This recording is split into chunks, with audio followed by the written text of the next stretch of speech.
Welcome to लक्ष्य सेतु। आज है 19 दिसंबर 2025 और 19 दिसंबर 2025 से करंट अफेयर्स के जितने भी क्वेश्चन बनेंगे आज हम इस वीडियो में डिस्कस करेंगे।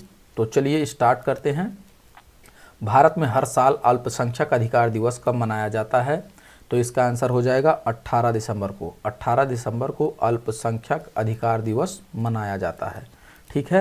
यह दिन संयुक्त राष्ट्र द्वारा 1992 में अल्पसंख्यक अधिकारों पर की गई घोषणा की स्मृति में मनाया जाता है और भारत में राष्ट्रीय अल्पसंख्यक आयोग के तहत 2013 में इसे पहली बार मनाया गया था और तभी से अभी तक मनाया जा रहा है। ठीक है। 2025 का मुख्य उद्देश्य संवैधानिक सुरक्षा उपयोग, विशेष रूप से अनुच्छेद 29 और 30, अनुच्छेद 29 एंड 30 की रक्षा करना और सांस्कृतिक, भाषाई और शैक्षिक अधिकारों को सुनिश्चित करना है। तो यहाँ पे मैं एक क्वेश्चन पूछूंगा जिसका आंसर आप लोगों को कमेंट बॉक्स में देना होगा।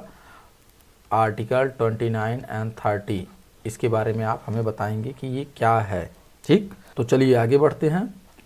दिसंबर 2025 के जितने भी इम्पॉर्टेंट डेज अभी तक बीते हैं उन पे हम लोग एक नज़र डाल लेते हैं। 1 दिसंबर को विश्व एड्स दिवस, बीएसएफ स्थापना दिवस, नागालैंड राज्य दिवस मनाया गया। 2 दिसंबर को अंतर्राष्ट्रीय दास्ता उन्मूलन दिवस, राष्ट्रीय प्रदूषण निवारण दिवस, विश्व कंप्यूटर साक्षरता दिवस मनाया गया। 3 दिसंबर को अंतर्राष्ट्रीय विकलांग दिवस और 4 दिसंबर को अंतर्राष्ट्रीय चीता दिवस, भारतीय नौसेना दिवस, अंतर्राष्ट्रीय बैंक दिवस मनाया गया। 5 दिसंबर को विश्व मृदा दिवस, अंतर्राष्ट्रीय स्वयंसेवक दिवस मनाया गया। 6 दिसंबर को महापरिनिर्वाण दिवस, राष्ट्रीय माइक्रोवेव ओवन दिवस मनाया गया। 7 दिसंबर को सशस्त्र सेना झंडा दिवस, अंतर्राष्ट्रीय नागरिक उड्डयन दिवस मनाया गया। 9 दिसंबर को अंतर्राष्ट्रीय भ्रष्टाचार विरोधी दिवस मनाया गया। 10 दिसंबर को अंतर्राष्ट्रीय मानवाधिकार दिवस मनाया गया। 11 दिसंबर को यूनिसेफ दिवस, अंतर्राष्ट्रीय पर्वत दिवस मनाया गया और 12 दिसंबर को अंतर्राष्ट्रीय सार्वभौमिक स्वास्थ्य कवरेज दिवस मनाया गया।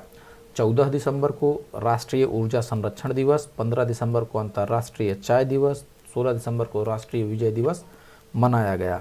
तो चलिए आगे बढ़ते हैं अगले क्वेश्चन की तरफ और मैं आप लोगों से रिक्वेस्ट करता हूं कि आप लोग वीडियो को पूरा देखिए। भारत के किस राज्य में चन्ना भोई नामक स्नेक हेड मछली, ठीक है, चन्ना भोई नामक स्नेक हेड मछली की एक नई प्रजाति की खोज की गई?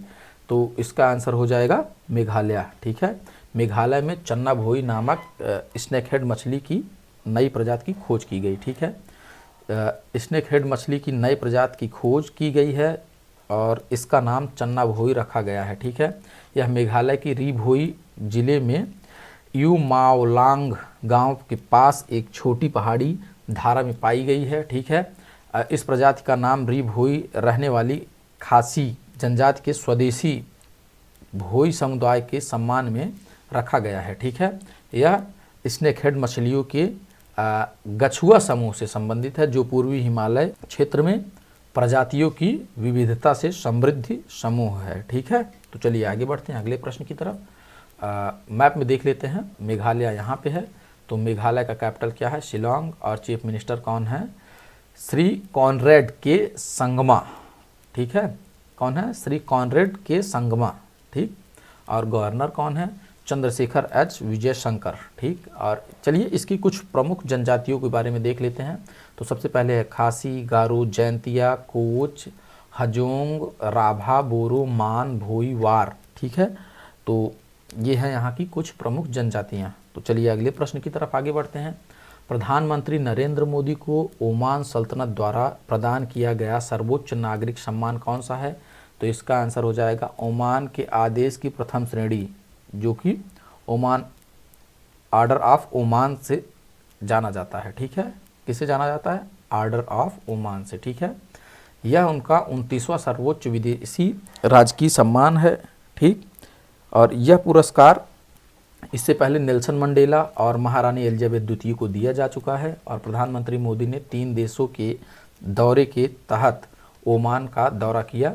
भारत ओमान व्यापार आर्थिक साझेदारी समझौता पर हस्ताक्षर किया। ठीक है, और इस यात्रा से रणनीतिक, आर्थिक और जन संबंधों को मजबूती मिली। तो चलिए आगे बढ़ते हैं अगले क्वेश्चन की तरफ। यहाँ पे देख लेते हैं, ये है ओमान। ओमान का कैपिटल है मस्कट और करेंसी है ओमानी रियाल। और सुल्तान कौन है? सुल्तान हैथम बिन तारिक अल सईद, हैथम बिन तारिक अल सईद जी हैं। ठीक, चलिए आगे बढ़ते हैं अगले क्वेश्चन की तरफ। भारत और सऊदी अरब ने हाल ही में किस श्रेणी के पासपोर्ट धारकों के लिए द्विपक्षीय वीज़ा छूट समझौते पर हस्ताक्षर किए? तो इसका आंसर हो जाएगा राजनयिक, विशेष और आधिकारिक पासपोर्ट धारक। ठीक, भारत और सऊदी अरब ने रियाद में द्विपक्षीय वीज़ा छूट समझौते पर हस्ताक्षर किया। यह समझौता राजनयिक, विशेष और आधिकारिक पासपोर्ट धारकों पर लागू होता है। यह अल्पकालिक वीज़ा आवश्यकताओं से पारस्परिक छूट प्रदान करता है। यह समझौता भारत सऊदी अरब रणनीतिक साझेदारी परिषद का समर्थन करता है। ठीक है, और इसका उद्देश्य आधिकारिक यात्रा और द्विपक्षीय आदान प्रदान को सुगम बनाना है। यह समझौता भारत और पश्चिम एशिया के बीच संबंधों को मजबूत करने का प्रतीक है। ठीक, तो चलिए आगे बढ़ते हैं अगले क्वेश्चन की तरफ, बट उसके पहले देख लेते हैं कि सऊदी अरेबिया यहाँ पे है और इंडिया यहाँ पे है, जैसा आप लोग जानते ही हैं। तो यहाँ पे गलत अरेबिया, हाँ यहाँ पे सऊदी अरेबिया लिखा जाना था। इसका कैपिटल है रियाद और करेंसी है सऊदी रियाल। ठीक है, और इसके सुल्तान कौन है? किंग सलमान बिन अब्दुल्लाजीज़ अल सऊद। कौन है? सलमान बिन अब्दुल्लाजीज़ अल सऊद। ठीक है, और इंडिया के बारे में देख लेते हैं, जो कि आप लोग जानते ही हैं। कैपिटल न्यू दिल्ली है, करेंसी है इंडियन रूपी और प्राइम मिनिस्टर हैं श्री नरेंद्र मोदी जी। ठीक है, तो चलिए आगे बढ़ते हैं अगले क्वेश्चन की तरफ। दिसंबर 2025 में दिवंगत हुए राम वनजी सुतार किस प्रतिष्ठित स्मारक के निर्माता के रूप में सबसे अधिक जाने जाते हैं? तो इसका आंसर हो जाएगा स्टैचू ऑफ यूनिटी। यहाँ पे एक क्वेश्चन मैं पूछूंगा, स्टैचू ऑफ यूनिटी किस राज्य में स्थित है? ठीक है, तो इसका आंसर आप लोग कमेंट बॉक्स में देंगे।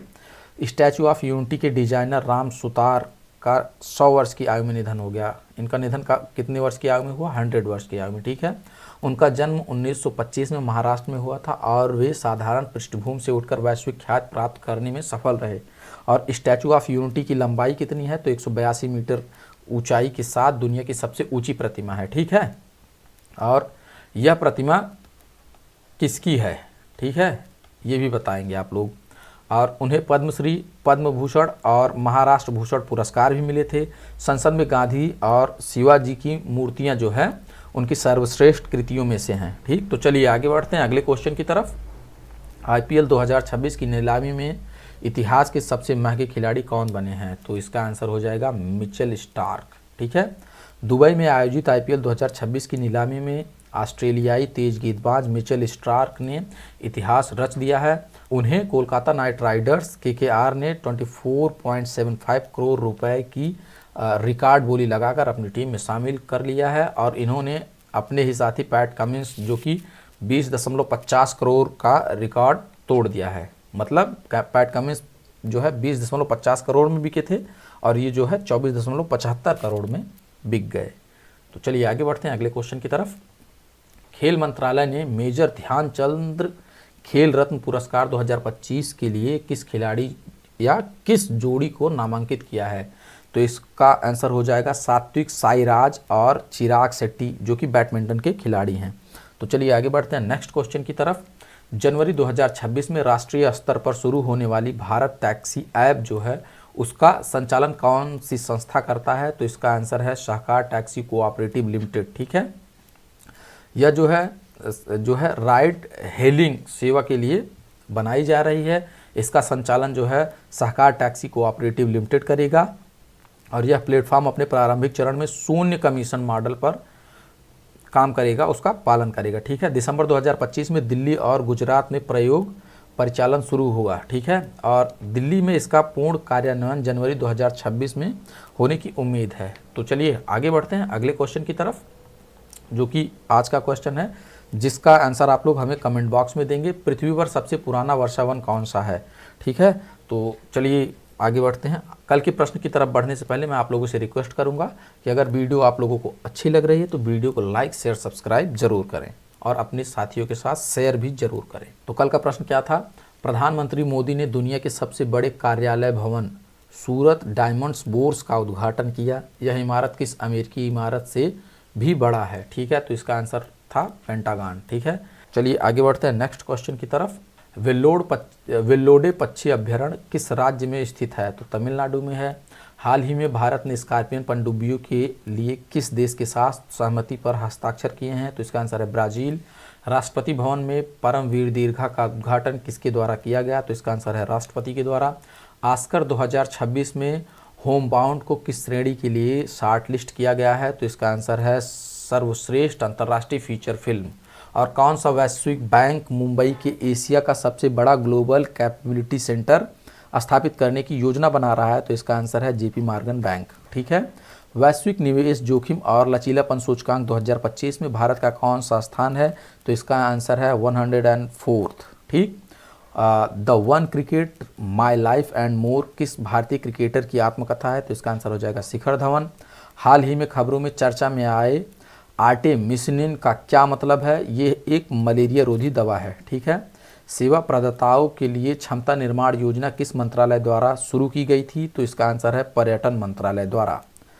Thanks for watching, please subscribe.